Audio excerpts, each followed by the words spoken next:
Welcome to our new topic.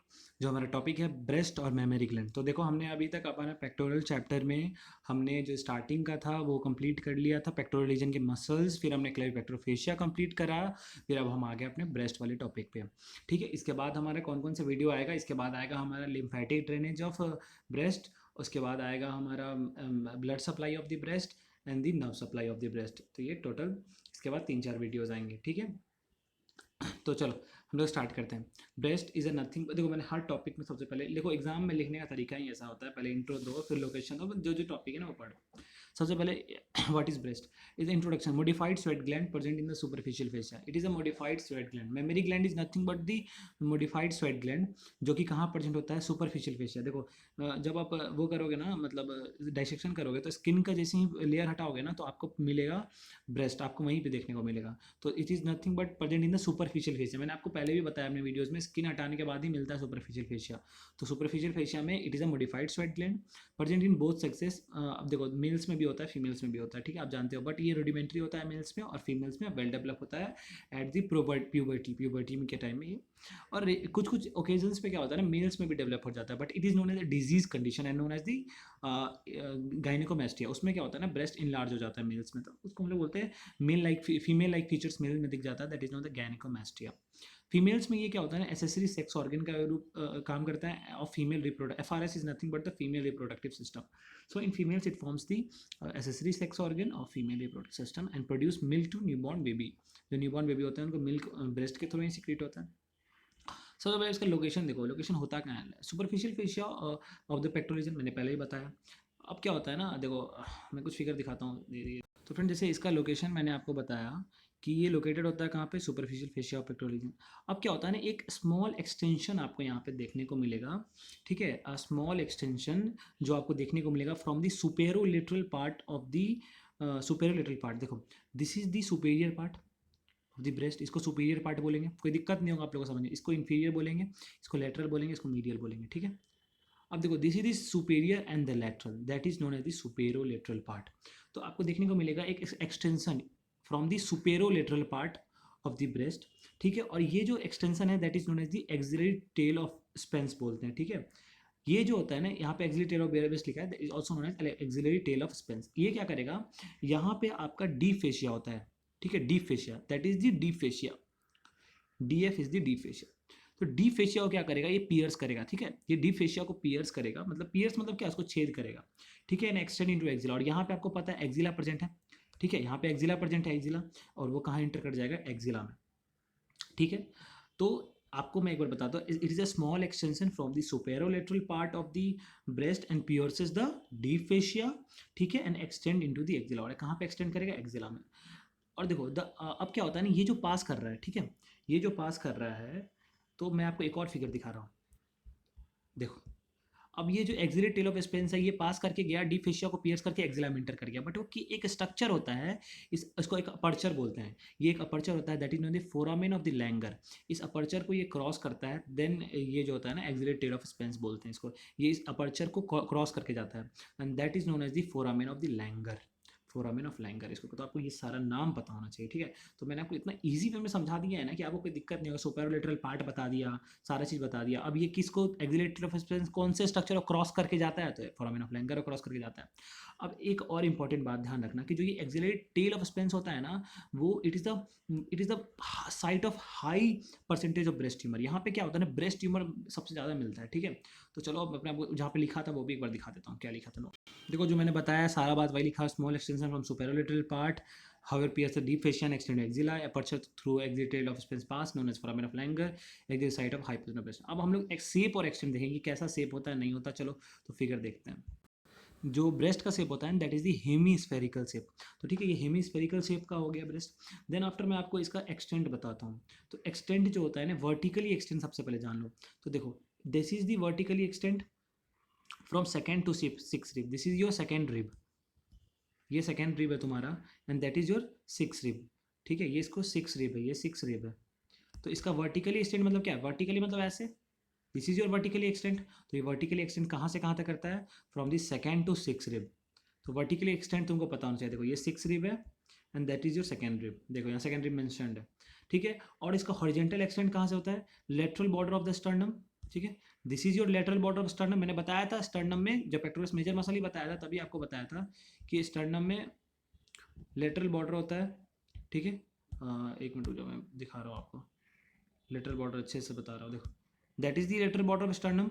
ये तुम्हारा lateral border sternum का, यहाँ से लेके मिड एक्सिलरी लाइन तक। देखो जब मैंने पेक्टोरल रीजन का फर्स्ट वीडियो बनाया था ना सीरीज 1, तो सीरीज 1 जो थी, एपिसोड 1 में ही मैंने बता दिया था आपको कि तुम्हारा lateral aspect of the sternum इसको बोलते हैं lateral half, and mid axillary line ये बोलते हैं, मैंने उसमें बता दिया था। तो this is your horizontal extent. तो आपसे एक्सटेंट ऐसे पूछा जाएगा, वर्टिकल एंड हॉरिजॉन्टल दोनों, तो ठीक है ना। तो आपको इस तरह बताना होगा। Now we come to the relation वाला पार्ट, ठीक है। इसका रिलेशन क्या क्या है, तो चलो हम रिलेशन वाले पार्ट पे चलते हैं। तो देखो मैंने जो लिखा है वही चीज़ यहाँ पे है। शेप एंड एक्सटेंट में देख सकते हो, shape is hemispherical, extend vertically extend up to second to six rib, horizontally extend from the lateral border of sternum to the mid axillary line, ठीक है। Now we come to the relation वाला part, ठीक है। तो relation वाला part में देखो, there is the relation is the relation of deep aspect of breast from superficial to deep. हम लोग सुपरफिशियल टू डीप की बात कर रहे हैं। रिलेशन देखोगे तो सबसे पहले तुमको मिलेगा पेक्टोरल फाशिया। देखो डीप ऑफ द रिलेशन का मतलब क्या है ना, कि ब्रेस्ट के नीचे की बात कर रहे हैं हम लोग, कि ब्रेस्ट के नीचे क्या क्या प्रेजेंट होता है। तो क्या क्या प्रेजेंट होगा from the superficial to deep, मतलब सबसे पहले क्या होगा। देखो ब्रेस्ट को, जैसे मान लो कि ये ब्रेस्ट है, तो हम लोग इसके अंदर के बारे में बात कर रहे हैं, तो इसके अंदर में क्या होगा सबसे पहले, तो इसको बोलेंगे सुपरफिशियल, फिर उसके बाद उसके नीचे जो होगा ये, फिर उसके नीचे क्या होगा, इस तरह से बात करें, सुपरफिशियल टू डीप। अभी फिगर दिखाएंगे पूरा क्लियर हो जाएगा, ठीक है। तो देखो सबसे पहले होगा पेक्टोरल फेशिया, फिर उसके 3 मसल्स देखने को मिलते हैं, that is the pectoralis major, serratus interior, ऐसे is the serratus interior and oblique external oblique muscle. तो चलो मैं आप लोगों को वो मसल्स वाला पूरा ये भी चीज़ दिखाई देता हूँ फिगर में, आपको जो बहुत बेटर से अंडरस्टैंडिंग हो जाएगी। तो एक चीज़ यहाँ पे इंपॉर्टेंट पॉइंट ध्यान रखना कि ब्रेस्ट जो होता है ना वो पेक्टोरल फेशिया से सेपरेट होता है by the space known as the retro mammary space. इतना चीज़ बस समझ लो। अब चलो फिगर की बात करते हैं। अब तुम देखो सबसे पहले तुम्हारा क्या होगा, this is your breast. Breast के बाद देख रहे हो, दैट इज दी ब्रेस्ट के बाद क्या होगा तुम्हारा, ये है पेक्टोरल फेशिया। ब्रेस्ट को हमने क्या बताया था, ब्रेस्ट आपका सुपरफिशियल रीजन में, ब्रेस्ट को हटाओगे तो क्या क्या नीचे नीचे क्या होगा, डी फेशिया होगा, और डी फेशिया में क्या मिलेगा आपका, मसल मिलेगा, that is the pectoralis major muscle होगा सबसे आगे। उसके बाद देखो पेक्टोरस माइनर मसल, मैंने आपको सब बात बता चुका है आपको, ठीक है। और ये चेस्ट वॉल, उसके बाद तो चेस्ट का जो रिब्स वगैरह आपको दिखेंगे, रिब्स दिख रही है, ठीक है। तो ये बात मैंने आपको सब पहले बता चुका है, ठीक है, सब पहले बताया मैंने। बट आपको यहाँ पे इंपॉर्टेंट चीज़ क्या समझना है, सबसे इंपॉर्टेंट चीज़ क्या है कि देखो मैंने क्या बताया था, पेक्टोरल फेशिया हो गया ये वाला रीजन, ये हो गया ब्रेस्ट। तो पेक्टोरल फेशिया और ब्रेस्ट को मतलब क्या हुआ, पेक्टोरल फेशिया को ब्रेस्ट से अलग करने के लिए एक स्ट्रक्चर होता है, एक स्पेस होता है जो पेक्टोरल फेशिया और ब्रेस्ट को अलग करा है, that space is known as the retro mammary space. और इस स्पेस का एक बहुत ही इंपॉर्टेंट रोल है। ये जो स्पेस होता है ना, इसके अंदर फील्ड होता है loose areolar tissue, LAT, loose areolar tissue. ये जो लूज एरियोलर टिश्यू होते हैं ना, ये क्या करते हैं कि ब्रेस्ट को जो अप एंड डाउन मूवमेंट होता है ब्रेस्ट का, ऊपर नीचे करेगा, और साइड टू साइड मूवमेंट जो लेफ्ट राइट करने के लिए, वो बिकॉज ऑफ दिस स्पेस ही वो काम कर पाते हैं। अगर ये स्पेस ना हो तो ये चीज़ नहीं हो पाएगा। तो ये इंपॉर्टेंट फंक्शन आपको पता होना चाहिए। तो चलो अब आप लोग देखो कि मैंने बताया था 3 मसल इसमें बहुत इंपॉर्टेंट है, that is the first one is the pectoralis major muscle. देख रहे हो ब्रेस्ट के नीचे सबसे पहले तुम्हारा पेक्टोरलिस मेजर मसल ही है, इसका ओरिजिनेशन ही मैंने बता दिया है कहाँ कहाँ से होता है।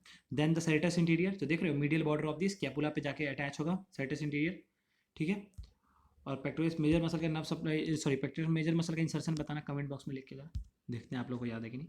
And that is your external oblique muscles. तो ये तीनों मसल जो होती हैं दैट इज डीप रिलेशन, मतलब ब्रेस्ट के नीचे प्रेजेंट होंगे ये तीनों मसल। और हाँ, आप लोग को शायद ये प्रॉब्लम हो रहा हो कि मैं बार बार ये बटन को यहाँ पे क्यों प्रेस करता हूँ और इसको क्यों ऑफ करता हूँ, बिकॉज मैं आप लोग का टाइम को वेस्ट नहीं करना चाहता, कि मैं जो ऊपर नीचे स्क्रीन करता हूँ उसमें टाइम वेस्ट ना हो, ठीक है। मैं अपना टाइम को वेस्ट कर रहा हूँ बट आप लोग का टाइम नहीं वेस्ट हो वीडियो देखने में, ठीक है। तो चलो हम लोग अब चलते हैं अपने स्क्रीन के ऊपर। तो फ्रेंड्स यहाँ तक हमने देख लिया था कि जो 3 मसल्स को भी देखा कहाँ कहाँ पे लोकेटेड होती हैं, फिर ब्रेस्ट में जो ब्रेस्ट सेपरेट होता है पेक्टोरल फेशिया से by space known as retro mammary space. It is filled with the loose areolar tissue and it helps can be moved in the freely up and down and from side to side, ठीक है। Over pectoral fascia मतलब pectoral fascia के ऊपर जो breast का movement होता है ना, वो up and down side to side movement में हेल्प करता है because of this retro mammary space. Now we are talking about the structures. तो ब्रेस्ट के अंदर 3 स्ट्रक्चर्स इंपॉर्टेंट होंगे जो आपको देखने को मिलेगा, that is the skin, stroma and parenchyma. Parenchyma is also known as the glandular tissue और मेमोरी ग्लैंड प्रॉपर, जो मेन प्रॉपर मेमोरी ग्लैंड होता है दैट इज द पैरेन्काइमा। तो ब्रेस्ट की जो ऊपर की स्किन होती है सबसे पहले उसकी बात करें, the skin is the covering for breast and present following features, ठीक है, मतलब क्या होता है, स्किन क्या कर रहा है, ब्रेस्ट को कवर करके रख रहा है, और उसके अंदर क्या क्या फीचर्स आपको देखने को मिले, that is the two important feature जो आपको ब्रेस्ट की स्किन पे देखने को मिलेगा, that is the nipple and areola. Now we talking about the nipple, what is nipple? ठीक है, nipple is a conical projection below centre of breast. ठीक है, तो ये जो ब्रेस्ट का सेंटर होता है ना, उसके नीचे प्रेजेंट होता है, conical projection below the centre of breast at the fourth intercostal space. ठीक है, जब आप फोर्थ इंटरकॉस्टल स्पेस देखोगे ना रिब्स में, ठीक है, रिब्स में जो आपको इंटरकॉस्टल स्पेस होता है, दो कॉस्टल, देखो दो रिब्स के बीच के स्पेस को इंटरकॉस्टल स्पेस बोलते हैं, तो जो ये स्पेस आपको देखने को मिलेगी ना, that space is known as the intercostal space, और निपल जो होता है ना, वो फोर्थ इंटरकॉस्टल स्पेस पे लोकेटेड होता है। तो ठीक है, जैसा मैंने आपको क्या बताया कि निपल एक कोनिकल प्रोजेक्शन मतलब कोन लाइक स्ट्रक्चर होगा, और जो ब्रेस्ट का सेंटर वाला एरिया होगा उसके थोड़ा सा नीचे प्रेजेंट होगा eight the fourth intercostal space. मैं फोर्थ इंटरकॉस्टल स्पेस आपको दिखा दूंगा, डोंट वरी, आपको याद करने में दिक्कत नहीं होगी। Now it contain smooth muscle fibres makes nipple stiff and erect. ठीक है, मतलब क्या होता है, देखो निपल को के अंदर क्या होता है, that is the smooth muscles के फाइबर होते हैं जो उसको कभी कभी इरेक्ट बना देते हैं, कभी स्टिफ कर देते हैं, तो इसको क्या है ना, because of this smooth muscle fibre. ठीक है, and it is richly innervated by the sensory nerve endings. जब इसका नर्व सप्लाई पढ़ेंगे तो भी ये जानेंगे, बट इसके अंदर क्या होता है, नर्व सप्लाई बहुत तेजी से होता है, so it is most sensitive for the tactile stimulation. देखो जो भी टेक्टाइल स्टिमुलेशन होते हैं ना, उसके लिए बहुत ज़्यादा सेंसिटिव होता है निपल। ठीक है, एंड ये इरेक्ट हो जाएगा ड्यूरिंग द सेक्सुअल एराउजल्स, जो भी सेक्सुअल एराउजल्स होंगे, ठीक है, ड्यूरिंग द इंटरकॉर्स कह सकते हो, ये इरेक्ट हो जाएगा। ठीक है, तो इसका मेन फीचर्स आपने क्या देखा, these are the conical projection below the centre of breast at the fourth intercostal space, मतलब सेंटर ऑफ ब्रेस्ट के नीचे होगा, फोर्थ इंटरकॉस्टल स्पेस में प्रेजेंट होगा। कंटेन स्मूथ मसल फाइबर्स, इसके अंदर स्मूथ मसल के फाइबर्स मिलेंगे जो इसको स्टिफ और इरेक्ट करने में या फ्लैट में होने में हेल्प करेंगे। बहुत ज़्यादा नर्व सप्लाई होगी, richly innervated bye sensory nerves, mostly sensitive for the tactile stimulation जो होंगे उनके लिए बहुत ज़्यादा ये। तो मेनली जो टेक्टाइल स्टिमुलेशन क्या होता है, it is the stimulation of touch, मतलब जो टच से के थ्रू होगा stimulation, that is the tactile stimulation, और ये आपको बताई थी एरेक्ट ड्यूरिंग सेक्सुअल एरोजन। अब आता है areola. Areola is the circular area of pigmented skin around the base of nipple. देखो निपल का जो बेस होता है ना, तो आपने निपल जब देखा होगा, मतलब जब डाइसेक्शन किया होगा, तो आपने देखा होगा कि जो निपल का बेस वाला एरिया होता है ना, वो एरियोला, वहाँ पे पिगमेंटेड एरिया होता है, वहाँ पे पिगमेंट्स होते हैं, बिकॉज उसीलिए उसको डार्कल कलर आपको दिखेगा। ठीक है, तो वहाँ पे जो निपल के बेस वाले एरिया को हम लोग एरियोला बोलते हैं। ठीक है, it contains large number of modified sebaceous gland. अब मैं आपको एरियोला भी दिखाऊंगा और निपल भी दिखाऊंगा, don't worry. It contains large number of modified sebaceous gland at outer margin. इसके पास क्या होगा, large number of sebaceous gland होंगे। ठीक है, it contains the large number of modified sebaceous gland इसके आउटर मार्जिन पे। ठीक है, इसके एरियोला के आउटर मार्जिन पे। ठीक है, produce oily secretions lubricant nipple and areola prevent from the drawing and cracking.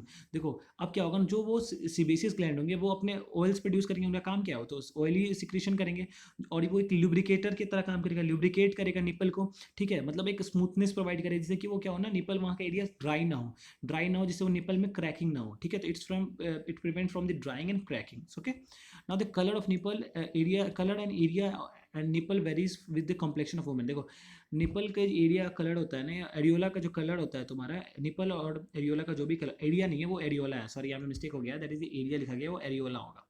ठीक है, निपल एंड एरियोला का जो कलर होता है ना, वो because of the complexion of women, women के जब कलर होता है ना, उस पर डिपेंड करता है।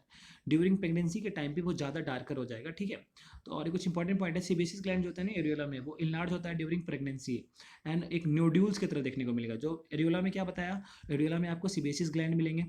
ठीक है, सीबेसिस ग्लैंड मिलेंगे लार्ज नंबर में, तो वो तुम्हारा क्या होता है ना, इनलार्ज हो जाते हैं प्रेगनेंसी के टाइम में, और वो एक नोड्यूल्स की तरह एलिवेट हो जाते हैं, that is known as the Montgomery's tubercles उसको बोलते हैं। वही सीबेसिस ग्लैंड एरियोला में इनलार्ज हो गया प्रेगनेंसी के टाइम में, that is known as the Montgomery's tubercle. अब आपको चलो मैं फिगर दिखाता हूँ। ठीक है, देखो दिस इज योर निपल, जो कि कहाँ होता है, सेंटर ऑफ ब्रेस्ट के जस्ट नीचे eight the fourth intercostal space. Areola क्या होगा, इसके आउटर मार्जिन में प्रेजेंट होगा। और यहाँ पे क्या देखने को मिलेगा, modified sweat and modified sebaceous gland, जिसका ऑयली सिक्रीशंस इसको निपल्स को प्रिवेंट करेगा क्रैकिंग और ड्राइंग में। निपल्स के अंदर क्या मिलेगा, स्मूथ मसल के फाइबर जो इसको स्टिफ और एरेक्ट फ्लैट बनाने में हेल्प करेंगे। तो ये सारे जो फीचर्स थे मेनली हमने तीन स्ट्रक्चर्स हमारे पढ़ने थे, हमने क्या पढ़ लिया, हमने आपका स्किन वाला रीजन पढ़ लिया, देन आफ्टर हमको पढ़ना है स्ट्रोमा वाला रीजन। तो चलो चलते हैं। Now talking the stroma portion.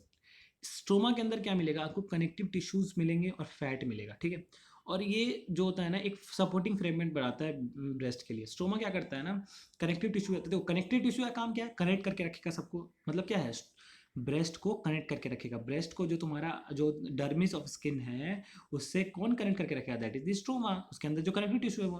तो ये सपोर्टिव फ्रेमवर्क बनाता है ब्रेस्ट के लिए। मतलब देखो ब्रेस्ट जो अटैच्ड है हमारे बॉडी में, जो ब्रेस्ट अटैच है वो because of the connective tissue fibres. अब देखो उसके बारे में बताएंगे। कनेक्टिव टिश्यू जो होते हैं, CT means connective tissue, condenses to form a fibrous septa known as suspensory ligament of Cooper. मैं आपको फिगर में दिखाऊंगा अभी। तो ये जो कनेक्टिव टिश्यू है ना वो क्या होते हैं कि ये कंडेंस कर जाते हैं and then it lead to formation of the fibrous septas known as the suspensory ligament of Cooper. चलो अब मैं आपको मैं आपको दिखाता हूँ what is suspensory ligament of Cooper. ना आप देख सकते हो आपके सामने जो फिगर है लिगामेंट्स ऑफ कूपर, देख रहे हो लिगामेंट्स ऑफ कूपर जो आपको ये दिख रहा है, green green ligaments of Cooper, ठीक है, that is your suspensory ligament of Cooper, ठीक है। और ये क्या कर रहा है देख रहे हो, ब्रेस्ट को क्या करके रखा है, स्किन को, ब्रेस्ट के स्किन को जो तुम्हारा जो बेस वाला एरिया है जो पेक्टोरल रीज फेस्टर से कनेक्ट करके रखा हुआ है, इससे क्या होता है ना कि ये इसको सपोर्ट इसको अटैच करके रखता है, ठीक है। तो मतलब एक शेप मेंटेन करके रख रहा है ब्रेस्ट का। अगर सोचो ना कि ये कूपर कट जाए, ये कूपर हट जाएगा यहाँ से, क्या होगा, ब्रेस्ट नीचे की ओर पेंडुलस शेप का हो जाएगा, ठीक है, दैट्स कॉल्ड, मतलब ब्रेस्ट नीचे की ओर चला जाएगा तो पेंडुलस शेप में आ जाएगा ब्रेस्ट। तो क्या होता है ना, जो ओल्ड एज वुमेन्स वगैरह में क्या होता है ना कि ये जो सस्पेंसरी लिगामेंट ऑफ कूपर है ना वो थोड़ा डिजनरेट हो जाता है। तो डिजनरेट होने के कारण क्या होता है ना, तुम्हारा ब्रेस्ट जो होता है वो पेंडुलस शेप का हो जाता है।